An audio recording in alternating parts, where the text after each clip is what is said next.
जानेवारी सावित्रीबाईंची जयंती आहे आणि आज आम्ही त्यांना काँग्रेस पक्षाच्या कार्यालयामध्ये अभिवादन केलं आहे। आज अंगणवाडी सेविकांचा पण खूप मोठा कार्यक्रम आहे। आज सावित्रीबाईंनी जो संघर्ष केला त्याच्यामुळेच आम्ही महिला राजकीय क्षेत्रात येऊ शकलो। फक्त महाराष्ट्रात नाही पण देशभरात त्यांना प्रोत्साहन मिळालं। आणि पण आज दुर्दैव असं आहे की एकेकाळी महाराष्ट्र हा पुरोगामी महाराष्ट्र होता, कारण का इथे अनेक महिलांनी संघर्ष करून आमच्यासारख्या मुलींना महिलांना पुढे येण्यासाठी प्रोत्साहित केलं। पण आज तोच पुरोगामी विचाराचा महाराष्ट्र आज कुठेतरी मागे पडला आहे। आज इकडे महिलांवर होणारे अत्याचार आणि अन्याय वाढत आहेत। आज ह्या पुरोगामी महाराष्ट्रात दीन दलित लोकांवर, अल्पसंख्याक लोकांवर हमले आणि अत्याचार होत आहेत। आज दिवसा ढवळे सरपंचांचे खून होत आहेत। बीड असेल, परभणी असेल, बदलापूर असेल,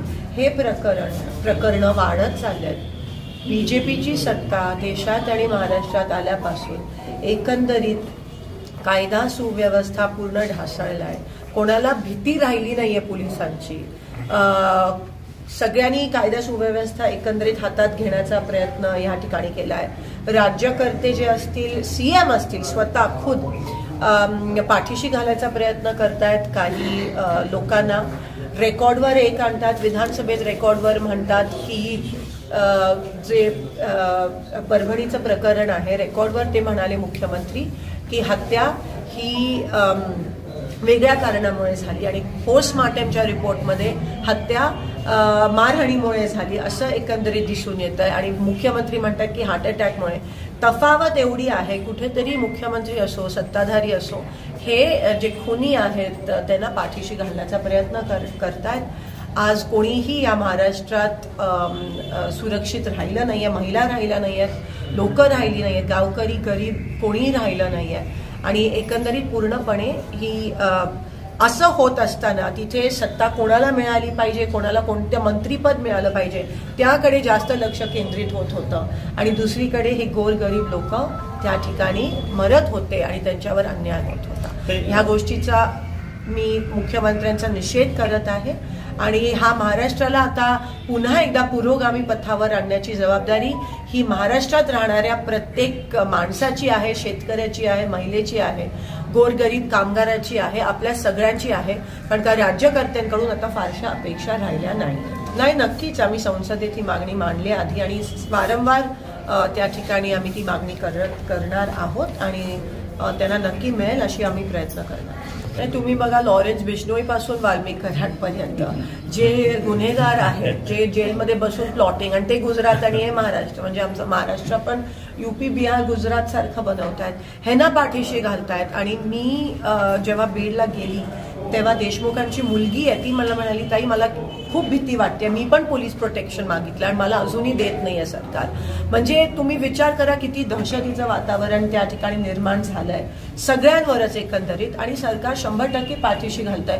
अहो, गुन्हेगार जेलमध्ये बसून इंटरव्ह्यू देत आहेत त्या ठिकाणी आणि त्यांच्यासाठी स्टुडिओ सेटअप केला जातो। असं जर असेल आणि गुन्हेगारांना VIP ट्रीटमेंट देत असतील, पोलिसांवर प्रचंड प्रमाणात दबाव हे सरकार टाकत असेल, चुकीचे स्टेटमेंट दिल्या, चुकीचे FIR फाईल करायला, डॉक्टरांवर PM रिपोर्ट बदलण्यासाठी जर प्रेशर होत असेल तर सामान्य माणसांनी जायचं तरी कुठे? धनंजय मुंडेंचा राजीनामा झाला पाहिजे असं वाटतं? 100% झालाच पाहिजे। जर ते ह्या प्रकरणात, पूर्ण प्रकरणात ते आहेत असं दिसून येते एकंदरीत। आणि काँग्रेसचं सत्ता असताना वारंवार जेव्हा राजीनामे मागितले जायचे तेव्हा द्यायचे आम्ही, एकंदरीत जबाबदारी घेऊन, नैतिक जबाबदारी घेऊन ते दिले गेले होते, जरी दोषी नसायचे तरी पब्लिक प्रेशरमुळे। पण इथे मला असं वाटतं अतिशय निगरगट्ट आणि अहंकारी सरकार आहे आणि लवकर हलतील असं दिसत। सोलापूरचं दुर्दैव, सोलापूरचं बीजेपीचं नेतृत्व कदाचित अकार्यक्षम आहे असं म्हणायला हरकत नाही। कोणालाही मंत्रीपद मिळालं नाही। एकेकाळी काँग्रेस आणि राष्ट्रवादीची सत्ता होती तेव्हा मुख्यमंत्री आणि उपमुख्यमंत्री या सोलापूर जिल्ह्याला मिळाले, पण आता त्यांचे आमदार असून मंत्रीपद नाही, अजूनही पालकमंत्री। मागच्या वेळेस पण तुम्ही बघा, दर 5 महिन्याला पालकमंत्री सोलापूरचा बदल आहे। आज एवढी महत्वाची उजनीच्या आवर्तनाची मीटिंग आहे, पाण्याची मीटिंग आहे आमच्या सोलापुरात। दुहेरी पाईपलाईनचं काम अनेक दिवसापासून थांबलंय, शेतकऱ्यांचे पीक त्या ठिकाणी जळत जळतायत. अजूनही PM किसानचे हप्ते त्या ठिकाणी मिळाले नाही आहेत. टेक्स्टाईल पार्कचा विषय असेल, सगळ्या प्रलंबित आहे. एक खासदार म्हणून नक्कीच मी तो प्रयत्न करते, पण मंत्रीपद या ठिकाणी किंवा पालकमंत्री नाही म्हणून नेमकं लोकांनी जायचं कोणाकडे हा प्रश्न एकंदरीत होता आणि नुकसान सोलापूरकरांचा होता. एक जुमला होता इलेक्शनसाठी, तो त्यांनी व्यवस्थित त्या ठिकाणी खेळला. आज लाडक्या बहिणीच्या योजनेमुळे पूर्ण महाराष्ट्र हा दिवाळखोर झाला आहे असा रिपोर्ट येत आहे. इतर योजनेचे पैसे सगळे थांबवले गेले, आता नाही आहेत, रिकाम्या पडल्या सगळ्या तिजोऱ्या आणि ह्या योजनेकडे वळवले. आता एवढं तरी प्लॅनिंग केलं पाहिजे की ती लाडकी बहीण जी आधी होती त्या अजून आतुरतेने वाट बघतायत. एवढ्या लवकर त्यांना सावित्र बनवू नका अशी मी विनंती करते, सावत्र बनवू नका अशी मी विनंती करते आणि व्यवस्थित नियोजन करून सगळ्या योजनांसाठी पैसे मिळाले पाहिजेत हा सरकारचा प्रयत्न असायला पाहिजे. पण ते कितपत जमेल त्यांना, कारण का पैसेच नाही आहेत आता महाराष्ट्राच्या तिजोरीत.